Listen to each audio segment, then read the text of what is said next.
Hello friends, welcome to my YouTube channel GK and maths in easy way. ये है exercise circle जो है NCERT book की class 10th की exercise और ये है सर्किल का पार्ट नंबर 4 वीडियो। तो चलिए स्टार्ट करते हैं थ्योरम नंबर 12.4 से। इससे पहले का पार्ट हम जो प्रीवियस वीडियोज़ हैं उनमें हम सॉल्व कर चुके हैं। तो चलिए स्टार्ट करते हैं। आपको 12.4 थ्योरम है, इसमें स्टेटमेंट गिवन है, in any circle the line which joins the centre of circle and middle point of chord is perpendicular on chord. आपको ये बताना है कि किसी भी सर्किल के अंदर the line which joins the centre of circle and middle point of chord, यानी ये मिडिल पॉइंट दे रखा है, ये सेंटर ऑफ सर्किल दे रखा है कि अगर आप किसी कॉर्ड के मिडिल पॉइंट को सेंटर से ज्वाइन करते हैं तो ये इसके परपेंडिकुलर होती है। ये आपको इसके अंदर प्रूव करना है। मैं इसमें क्वेश्चन मार्क लगा देती हूँ। तो चलिए स्टार्ट करते हैं। गिवन आपको क्या गिवन है इसके अंदर कि एक ए बी कॉर्ड है और एम इसका क्या दे रखा है, आपको मिडल पॉइंट दे रखा है। ठीक है, तो अगर एम मिडल पॉइंट है तो क्या ए एम और एम भी इक्वल होंगे? जी हाँ, बिल्कुल होंगे। तो हम यहाँ लिख देते हैं A M is equal to M B. अब आपको प्रूफ क्या करना है? टू प्रूफ में आपको ये लिखना है कि angle O M A is equal to angle O M B is equal to 90 degree. या फिर आप ये बोल सकते हैं कि आपको ये प्रूव करना है कि ओ एम जो है वो परपेंडिकुलर है किसके? ए बी के। ठीक है, ये आपको इसके अंदर लिखना है। अब देखो, मैंने आपको लास्ट जो थ्योरम थी उसमें आपको बताया था कि जब भी आप किसी स्टेटमेंट को, किसी थ्योरम को सॉल्व करते हैं तो सबसे पहला ज़रूरी है उसका आपको एक डायग्राम बनाना, चाहे वो रफ डायग्राम ही हो, लेकिन आपको वो क्लियर होनी चाहिए सारी चीज़ें।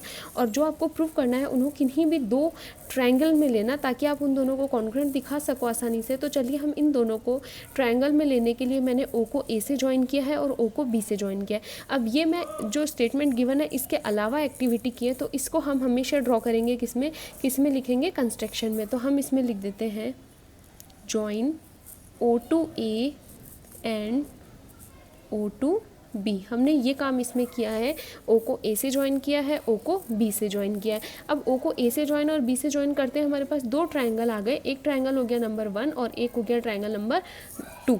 तो प्रूफ के अंदर हम जब भी लिखेंगे तो हम सबसे पहले स्टार्ट करते हैं ट्रायंगल से। In triangle A O M and triangle O B M. ठीक है, चलिए कॉन्ग्रुएंट दिखाने के लिए अगेन आपको 3 थिंग्स इक्वल करनी है। और 3 थिंग्स इक्वल करने के लिए आपको, जहाँ मैंने पहले ट्रायंगल अगर ए ओ एम लिखा है तो इसी की थिंग्स लिखनी है, इसी की, चाहे वो साइड हो चाहे वो एंगल हो। इधर आपको इसी ट्रायंगल के लिखने हैं और इधर आपको इसी ट्रायंगल के लिखनी है, और वो भी होने चाहिए कॉरेस्पॉन्डिंग। ठीक है, इस ट्रायंगल का और उस ट्रायंगल का पार्ट, ये नहीं कि आप इसी ट्रायंगल की सारी चीज़ें एक साथ लिखें। तो ये आपको थोड़ा सा खोज पोछ नहीं करना है, इसमें आपको बिल्कुल क्लियर रखना है, अपने कोई भी डाउट होना नहीं चाहिए।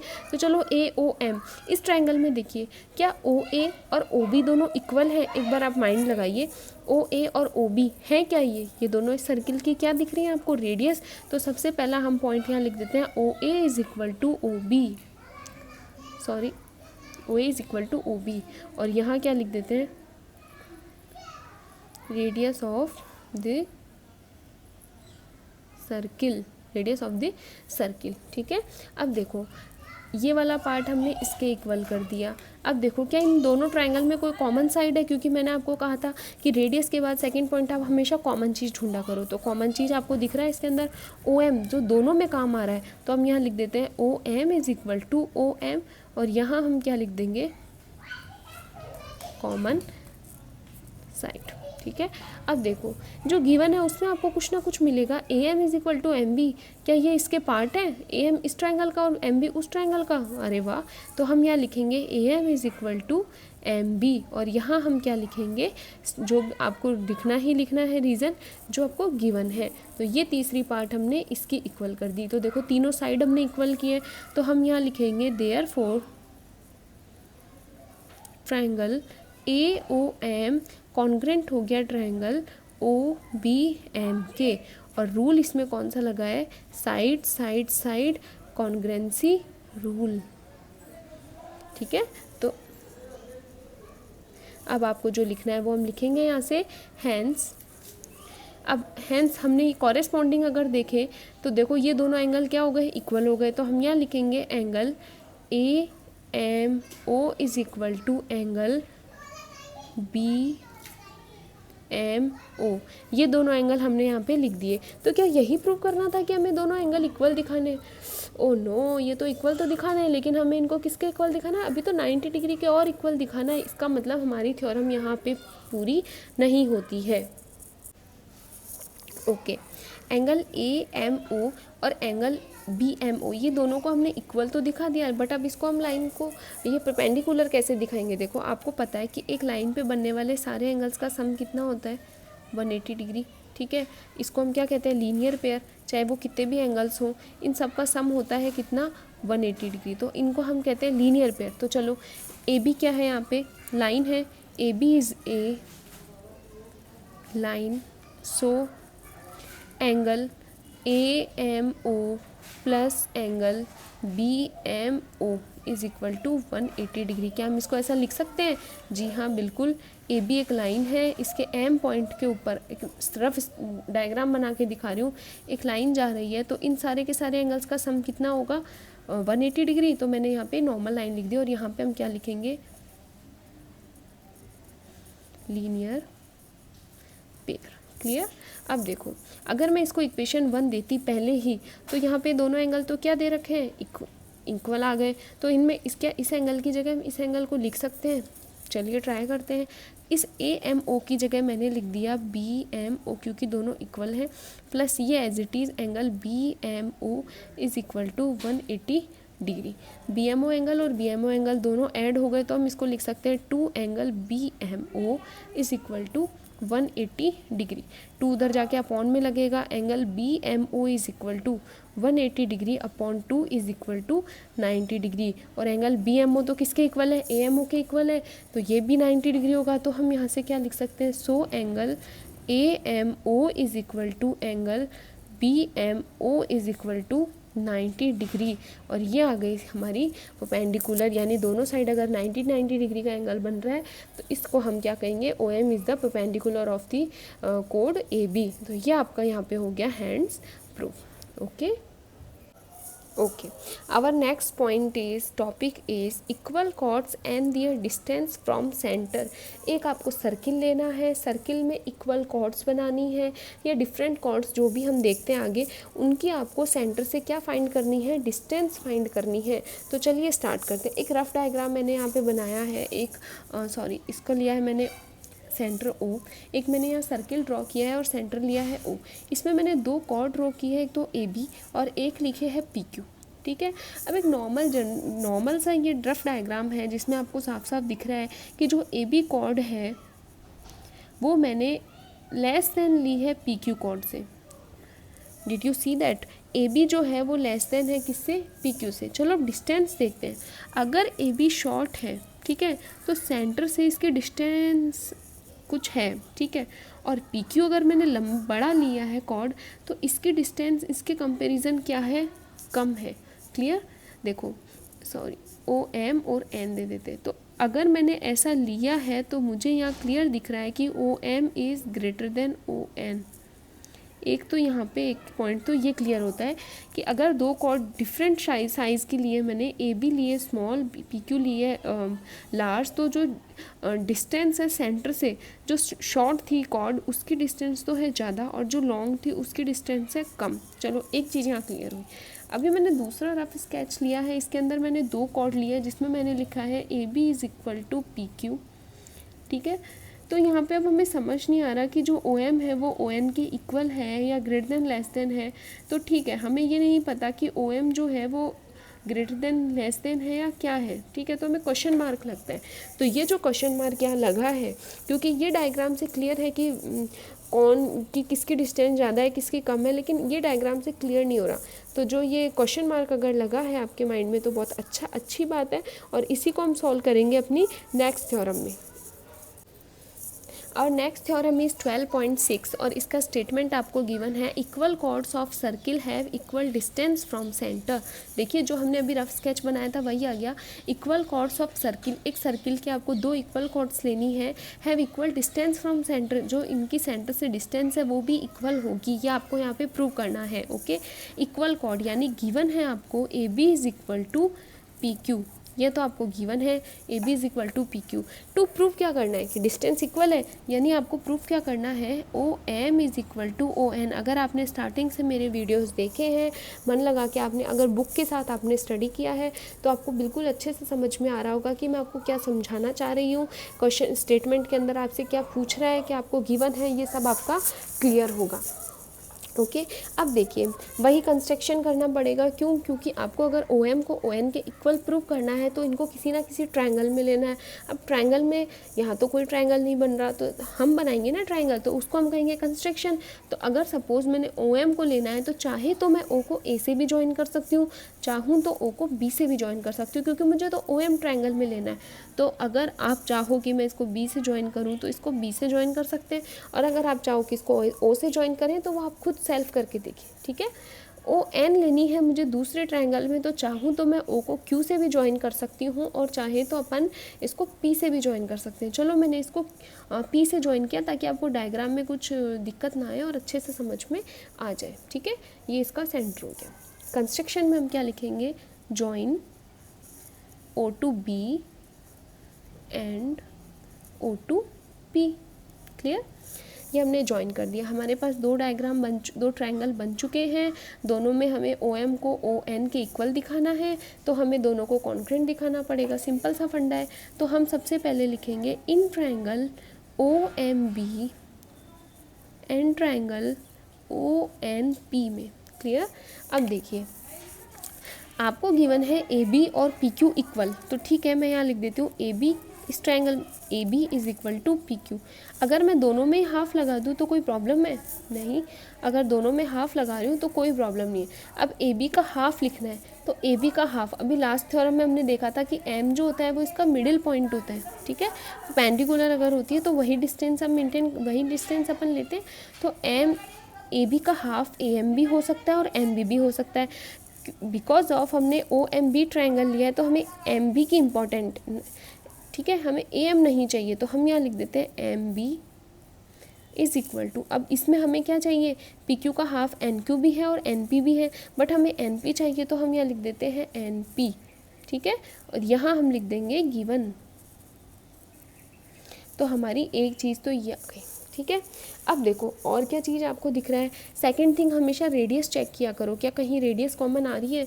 ओ B is the radius and O P is also the radius, तो हम यहाँ लिख देंगे O P is equal to O P, और आगे हम रीज़न क्या लिखेंगे, radius of same circle, radius of same circle, ठीक है। हमने इसको यहाँ पे क्या दिखा दिया, रेडियस दिखा दिया। ओके अब हमें इसको दे देते हैं इक्वेशन सेकंड। अब हमें लेना है थर्ड पॉइंट। तो थर्ड पॉइंट कैसे लेंगे, देखो ओ को अगर मैंने इसके मिडिल पॉइंट से ज्वाइन किया है तो ये हमेशा इसके परपेंडिकुलर होगी, ठीक है, और ओ एन भी इसके परपेंडिकुलर होगी या नहीं होगी, क्योंकि लास्ट थ्योरम में हमने यही स्टेटमेंट पढ़ा है, ठीक है। तो हम यहाँ क्या लिखेंगे कि angle O M B is equal to angle O N P is equal to 90 degree, ठीक है। ये हमने यहाँ क्या लिख दिया 90 डिग्री। ये हो गई आपकी इक्वेशन नंबर थर्ड, ठीक है। अब देखो ये हमने क्या क्या दिखाया है, एक तो हमने दिखा दिया राइट एंगल, एक आपने दिखाया है M B is equal to N P, ये कोई भी साइड है, और O B is equal to दिखाया यानी ये इसका हाइपोटीनियस है। तो क्या इसमें आर एच एस रूल लग रहा है, चाहे तो आप इसमें एंगल साइड एंगल का भी लगा सकते हो, लेकिन इसमें आर एच एस रूल लग रहा है। तो हम यहाँ लिखेंगे therefore triangle O M B congruent triangle O N P by R H S congruency rule.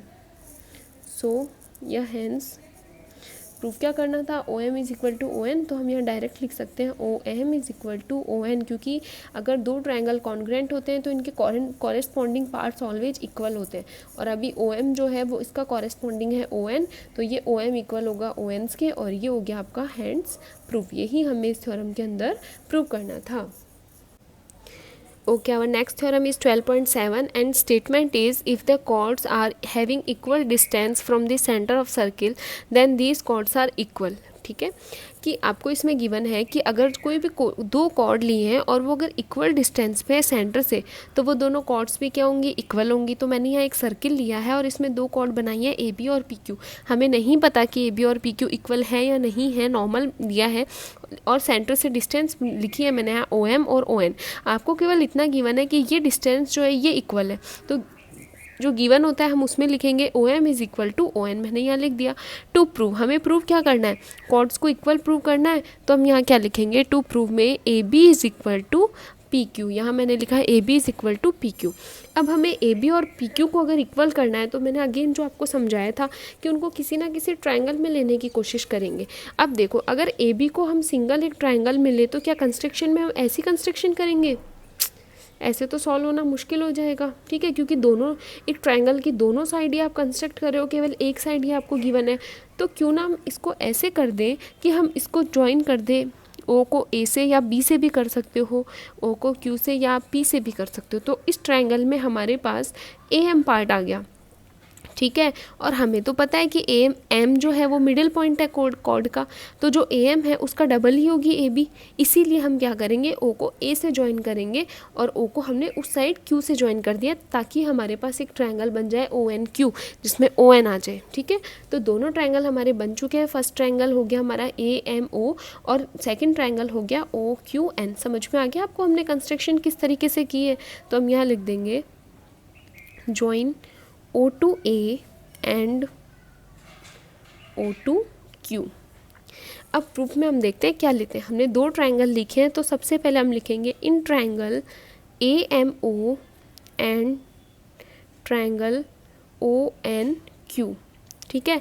अब वही थ्री थिंग्स इक्वल करनी है AMQ, यानी फर्स्ट ट्रायंगल के अंदर हम क्या लिख सकते हैं, सबसे पहले गिवन में देख लो, OM is equal to ON। OM और ON तो हमें गिवन है, तो हम यहाँ लिख देते हैं OM is equal to ON और आगे हम लिख देते हैं गिवन। क्लियर।